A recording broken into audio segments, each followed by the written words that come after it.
Greetings, Paul Deeds here. This video is kind of a follow-up to one I posted a couple of weeks ago called Homesteading in the UP. I'll put a link up someplace up here. I don't know if it'll be a link or just a reminder or a picture of the thumbnail so you can go back to the channel and check it out if you'd like to. It kind of sets the tone for this video, kind of the whys and wherefores of how this homesteading thing happened. It might make this video make more sense to you. I searched high and low for all my pictures from that period of time, but they are not in my possessions. I also have to apologize for the quality of some of these pictures. Some of them were scans of photographs. Some of them were pulled off a CD that I made or DVD that I made some time ago. So the quality is not great on some of them, but you'll get the idea. You'll get the idea. Some of them were actually taken with the early Sony Mavica or however you want to pronounce it, digital camera, one of the first digital cameras that came out, and it actually used a 3.5-inch floppy disk as the recording format or the recording media. You inserted the whole disk into the camera. This was way before SD cards, so the quality was not the greatest. I think the resolution was 640 by 480 was the max resolution for this camera, which at the time was great, but not anymore. So anyway, we can get right into the pictures and the details, some of the details of things that went on at that time. Hope you enjoy it. Here we go. First up, we have a picture of the property the first time I saw it. The fellow walking down the trail there is my realtor. He was out of Marquette and had this piece of property he wanted me to see, and this was my first look at it. This one here is just another view of the property from a different angle. It was in the fall of the year, obviously. I don't remember exactly what month. But like I said in the earlier video, it was 160 acres. It was actually two 80-acre parcels that were being sold together in that area between Big Bay and Marquette. After looking at the property, I ended up signing the offer, signing the documents on the hood of his car, on the hood of the realtor's car that day. Loved it that much. Knew it immediately. It was the property for me. Here we have obviously a picture taken at a different point in time, but this was taken from the highest point on the property, and you could actually see the Keweenaw Peninsula off in the distance. Another one from a similar area there, the high point on the property. This one here was when the construction on the house began. This particular view is the area where the septic system went. There's a character in Big Bay that had a business that did a number of different things. He was a good guy to know in the area, we'll put it that way. And he was the one that cleared the property for me and put in the septic system. Obviously the foundation of the house here, the basement, we had a full basement, and it was a single story on a full basement, walkout basement. And then when the framing started going up, I hired a crew out of Big Bay to put up the house and close it in. I'm not that good of a builder. I get by, but nothing to this extent. And this was right in the middle of the original 160. And as the house was being built, I actually signed the papers for the property in the fall of '93, and then during the summer of '94 is when the construction on the house began.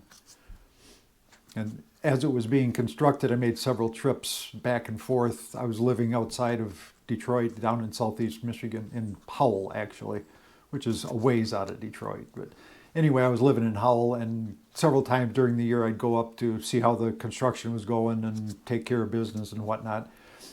And I would camp. Obviously the house was not in a state to live in while it was being built. So I camped on the property, and this was down at the end of the driveway. Had a nice little campsite there. Once the house was up and sided, this was pretty much what it looked like.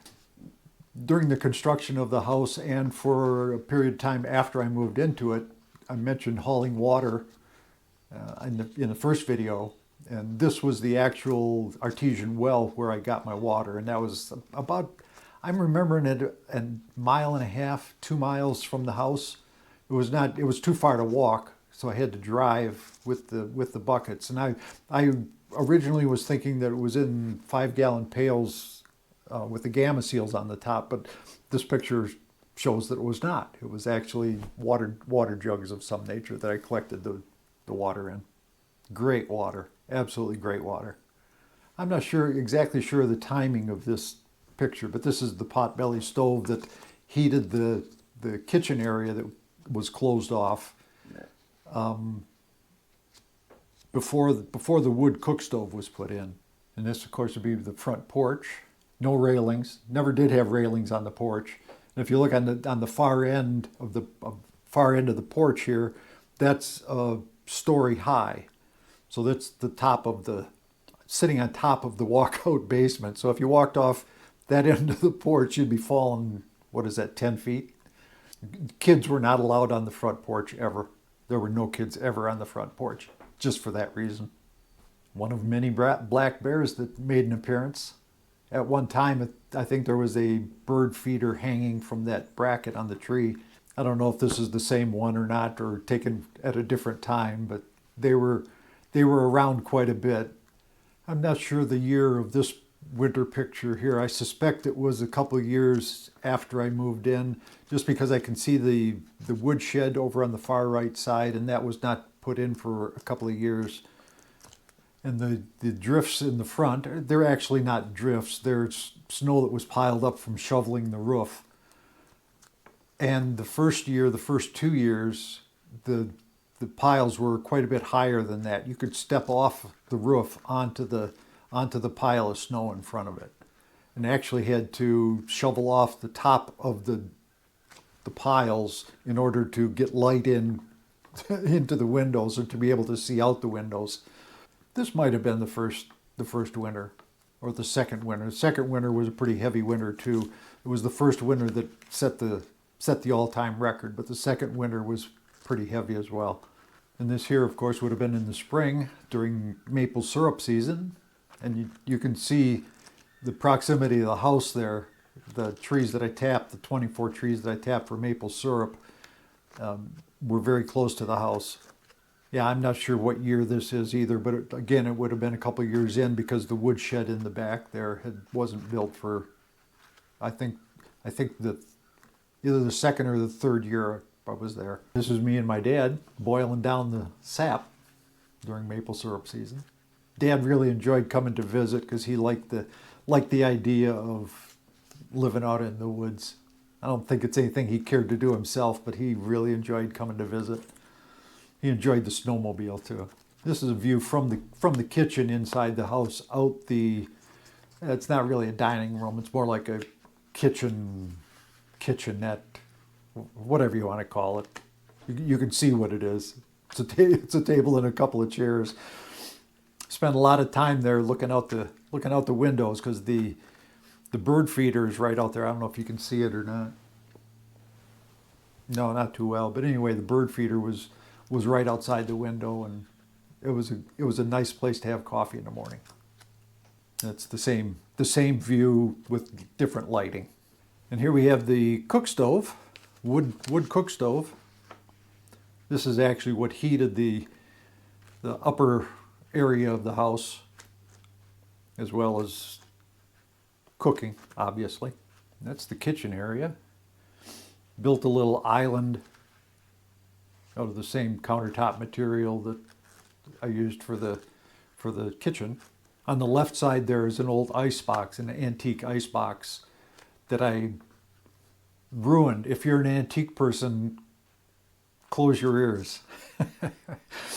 I gutted the inside of this big commercial ice box and lined it with 2-inch foam, a couple layers of 2-inch foam, and the intention was to actually use it as an ice box.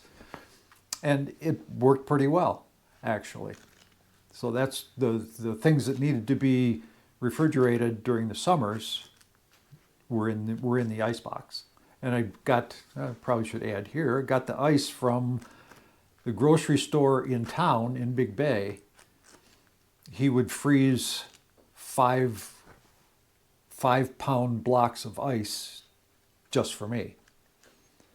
And of course I would pay him, and then every time I went into town, I'd pick up a couple of blocks of ice and switch them back and forth. That's the other direction in the living area. The kitchen would be like over to the left. You can see the island on the lower left corner there, so you can get a picture. If this picture was panned a little bit to the left, you'd be looking out the window there by the table and chairs. And this is looking in the direction of the walkout of the basement. 3-panel atrium door looking out the front of the house over the little lawn, and the fire pit was out in front there. That's where the septic system was in the earlier pictures. And again, you can see the island in the kitchen on the lower right-hand corner here. So you get the idea. And that's, again, looking back towards the kitchen eating area. And out the back, there was a double slider patio door, call it whatever you want to call it, off the back of the house. Not much to the bathroom. Over on the right-hand side where the towel is hanging, that's a corner shower that I built. That's actually where the showers took place. You can't see it in this one, but above the light switch there was a shelf, and that's where the 5-gallon pail with the shower hose on it would go. Heat up the water on the cook stove, put it in the bucket, put it up on the shelf, and have yourself a nice 5-gallon shower. It worked pretty well for 6.5 years. And the bedroom, another 2-panel slider. And that's on the left-hand side there, that's out the front of the house. On the windows on the right-hand side, they're off the other end of the house. And there's the solar panels, the 6 solar panels, and how I had those hooked up on the trees behind the house, facing mostly south. And then they were adjustable, so as the seasons changed, I could adjust the angle of the panels to get the most direct angle on the sun. It was not a great place for solar because there were so many trees, but there was a window above the area where the septic tank was, all the trees that had been taken out there. I could have gotten more exposure on the solar panels if I'd taken out more trees, but I just didn't want to take out more trees. I don't like cutting down live trees. And this is the battery bank and the electrical setup for the solar panels. You can see the service box in the upper left-hand corner there. It was wired just like a normal house would be wired for 110. And then the solar panels were hooked up through the through the controller to the batteries, and then from the batteries to the inverter, and then from the inverter to the house. Everything in the house was 110. There were a couple of things that were wired special for 12 volt, but that's not what this setup was for. That was wired separately. I hope this is all making sense to you. I don't know. And these are 6 volt golf cart batteries. At the time, that was what was used for solar setups, was golf cart batteries, for the most part. The cheapest way to go. And these are, like I said, 6 volt batteries wired to make a 12 volt system to go into the inverter to be inverted to 110. I had a pretty good handle on it at the time. I've forgotten a lot about it, but now. And this is the wood furnace that I put in the corner of the basement, and this is what basically heated the house. And it had a fan on it, but I didn't use the fan. The fan wasn't even hooked up. This was all gravity fed, and it had ductwork to all the rooms, and it did a pretty good job. And this was sitting right below the fireplace in the living room, and the fireplace had an ash dump. It had an opening in the bottom of the fireplace where you could just push the ashes, and the ashes would fall down to the bottom of the chimney, and then you can see it just to the left of the garbage can there. There's a little clean out. So you didn't have to haul ashes in the upstairs at all. You just push it all downstairs and keep the mess down there. And here we have the water holding tank. I mentioned in the other video that the well for my water was quite a ways from the house, so I had to have a 220 volt pump on the well. So I had to run that. I had to use the generator to provide the 220 for the well pump, and when I did that, I would fill this holding tank, and then turn it off, of course, and then had the RV pump to provide pressure from the water tank inside the house. So it was an on-demand pump.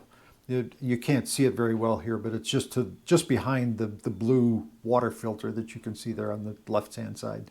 And it's when you'd open a faucet in the kitchen or the bathroom or flush the toilet or whatever, it would cause a drop in the pressure, and the drop in pressure would turn the pump on, and you would provide pressure for the house. And that's right inside the walkout for the basement. Had wash tubs, had visions. Actually, you can see it there. Had a ringer set up between the tubs, and had visions of doing wash in the tubs down there.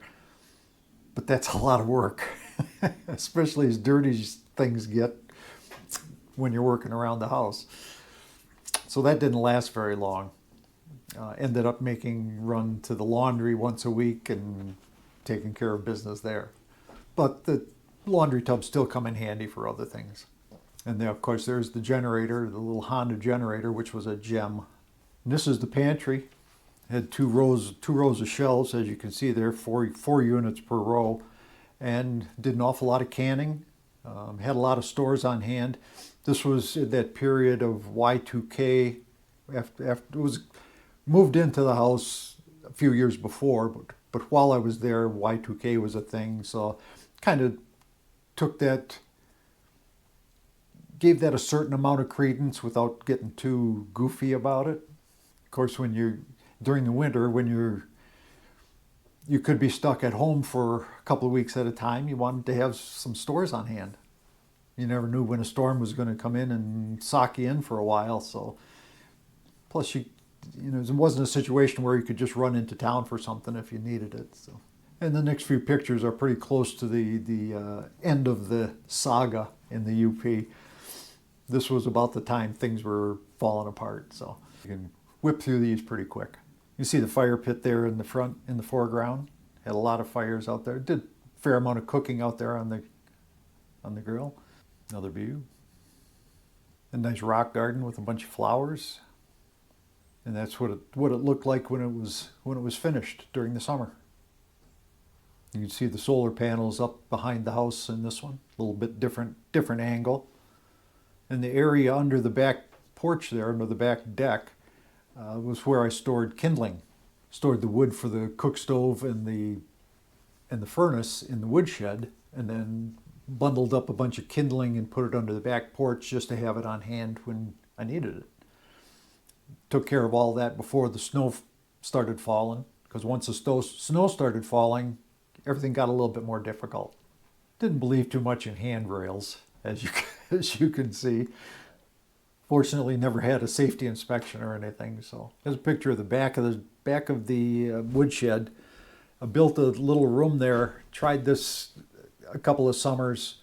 Built a little room for an ice house. Had friends in Big Bay in town that were furniture builders, furniture designers and builders, custom furniture, and they produced a lot of sawdust. So one summer, I asked them to keep the sawdust, and bagged it up and brought it back to the house and filled this ice house with sawdust. And then during that winter, I froze ice and stacked it up in the ice house and covered it in sawdust to see how far into the summer I could provide ice without having to buy it from the fella in town. It was marginally successful. It didn't work exactly like I hoped it would, but it helped a bit.